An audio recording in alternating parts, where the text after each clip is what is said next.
Hey guys, how are you doing? Today I have a very special guest with me, Dr. Lawrence Janssens, who is an international medical graduate from Belgium, now doing his internal medicine residency here at Mayo Clinic in Rochester. Now, as most of you know, it's really difficult for an international medical graduate to match at a good university program, but Dr. Lawrence did it anyway. In this video, I ask him a few questions and we go over his ideas on how an IMG should prepare so that he can have an edge during the match season. In case if you have any questions, feel free to ask in the comment section. With that being said, let's start the video. Today we have a very special guest with us, Dr. Lawrence Janssens. He's an IMG from Belgium, and right now he's doing his residency at Mayo Clinic. So yeah, just can you tell us about yourself, like your journey from all the way from Europe to the United States? Yeah, so I was actually born in the United States because my parents were doing research there, and then I moved back to Belgium when I was about 3 months old. So grew up in Belgium, did all of my schooling there, and in my, I guess, second to last year of medical school is when I started to realize that maybe I wanted to go to the United States. So did my step one, did a clinical elective at Mayo Clinic in Rochester. And that was really what kind of convinced me that I wanted to do residency in the US, and applied and got very lucky. And here I am. Yeah. So that's really like an impressive achievement for an IMG to like make it all the way to like Mayo Clinic. So one of the questions which I get asked often, and this is also one of the questions which I think about, is how to stand out as an IMG, like what things which we should do and focus on.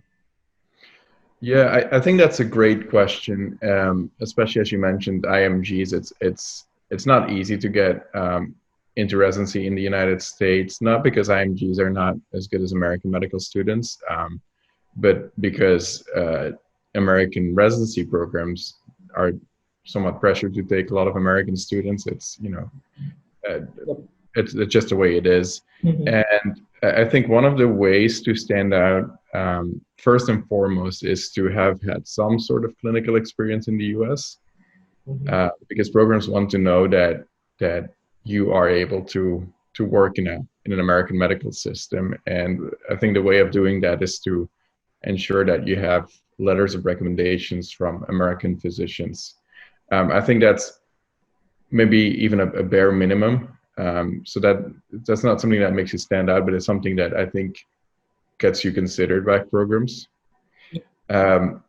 Ways to stand out, I think, are essentially to copy a little bit what American graduates have to do, and that is you need to have volunteering experience, you need to have leadership experience, you need to have awards. So all these things that American students, I think, are very, it's an inherent part of their curriculum in undergrad and graduate school is all these, volunteering, awards, AOA and all these things that we don't know as IMGs. We do our med school and that's it. It's a big part of their culture, and therefore I think as an IMG, if you can show that you've adapted part of that, if you can show that, hey, I'm mentoring this, I was a leader in this, and don't be shy about it. It's a little bit American to brag about yourself, which is fine. It's just the way it works. So I think that was for me at least a big cultural difference, is you really have to sell yourself in order to stand out. So I think those are some of the things that might help, make your application more palpable for program directors. Yeah. So when talking about like very big institutions with big names like Mayo Clinic, Cleveland Clinic, so when we think about these places, it's very difficult for IMGs to match, and there is a conception that like you need to have like very good research background for you to match at a good university program. Like, what's your thought on that?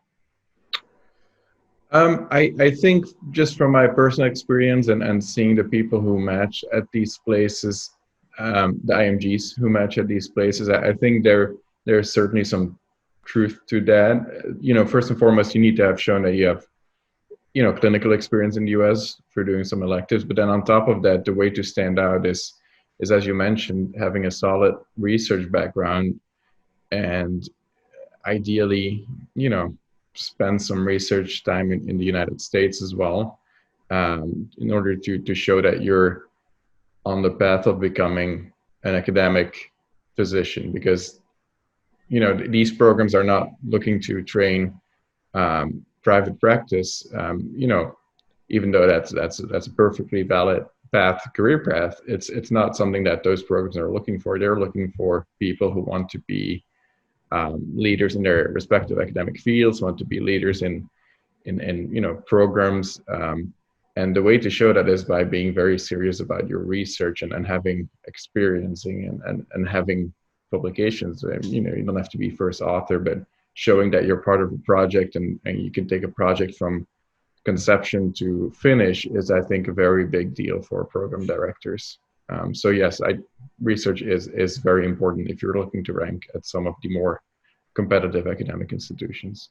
One question which I got from like one of my subscribers is that like in dermatology, in surgery, and in some of the radiology, you need to do a prelim year, which some of us do in internal medicine, and then they go on to match into those subspecialties. So, what are your thoughts about like if someone wants to do internal medicine?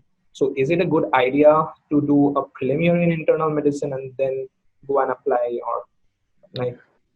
Yeah, so for me personally, I did a preliminary year at Mayo Clinic, but that was a very special sort of prelim year because it was especially meant for people who want to go into internal medicine. Oh. And that is something that is not very common. I haven't seen another program do that.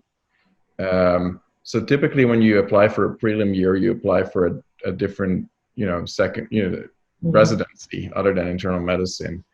There might be other programs that do that, especially for IMGs, the larger programs where they can recruit someone in that spot. And then if someone, for some reason, drops out of the program or chooses a different specialty and the program has to fill a slot, then they can offer that slot to the preliminary resident who then, they know well. And if they like him or her, that's a good option to take into their program. I would say, honestly, if you can get into a preliminary position in the United States, it's better than not getting in, because it means that you have people that can advocate for you. If you work hard, people in the program that can advocate for you. And ideally, your program director would be, aware of other programs. And I think that they do have these, unofficial meetings where they see if programs need second year spots, PGY2s, and then that they have candidates, and then, it gets around. So I think it's definitely something to consider. Just personally for me, for speaking for Mayo Clinic, I would definitely consider the prelim track for an internal medicine candidate. Same if other programs have that, just because it's so hard for IMGs to get into a categorical spot from the first time. So yes, I would definitely consider that. My last question for you, with the interview season coming soon, like what things we should IMG should look at while preparing for interviews, and like do you have any tips or tricks on like how to stand out during this interview season? Yeah, and it's gonna be a little tough, right? Because it's all virtual. Yeah. But I guess it could maybe be you could look at it from both ways, right? Especially IMGs that are living abroad, that are not living in the United States now. It will probably be a lot easier to schedule interviews. Me myself, I was working in Belgium already for my intern year in Belgium, and so I had to take a week off to do one interview, and it was not ideal. But with this virtual interview season, I think it's going to be very important that you target programs. So I think you should definitely, as an IMG, apply broadly. So don't even think about just applying to 20 or 30 programs. It's you're at a disadvantage, and if you want to come to the United States, you're going to need to apply broadly, in my opinion. And then really targeting institutions where or you might have read that there's a history of taking international graduates, I think it would be very helpful for you or one of your mentors, one of your letter writers, to reach out to the program director and give a very good reason why that program is so important to you and why you would want to go there. Because honestly, I know Mayo, I think they at least when I applied, they got about, in the thousands of applications from IMGs. And with this season being virtual, I can see that number even increasing. So it's very hard for programs to, they have their probably their thresholds and their filters to go through applications, but once they get to the final 500 or whatever, it's very hard for them to decide who to interview. And so you reaching out or your program director reaching out, your mentor reaching out with a valid reason why this program is so attractive to you and why you think you would be a great fit, I think would help get your application under a bit of a closer review and get you a higher chance of interviewing, especially this season with there being an abundance of applications and just being very hard for program directors and programs to know who would want to come to their program and who would, who just applied because you can apply.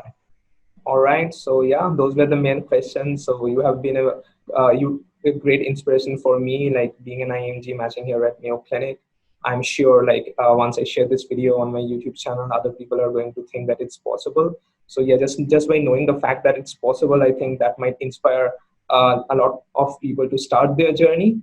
And yeah, so like I don't think the viewers will know, but Lawrence is applying for GI fellowship, and like I would like to wish him the best of luck. So you will be interviewing soon for that, right? Yeah, I start next week. Yeah. Thank you. Okay. So yeah. So hopefully like you match at a very good place and like continue doing what you do. Thank you so much. No, it was and it's very good working with you. Me and Arjun have also been working on some projects and he's been doing phenomenal. So thank you for that. And I wish you all the best on your journey. Yep. Thank you, Lawrence. All right. Of course. Bye. Bye-bye. In this video, Lawrence shared with us his journey. I hope you guys found this video inspiring. In case if you have any questions, feel free to ask in the comment section down below. Thank you.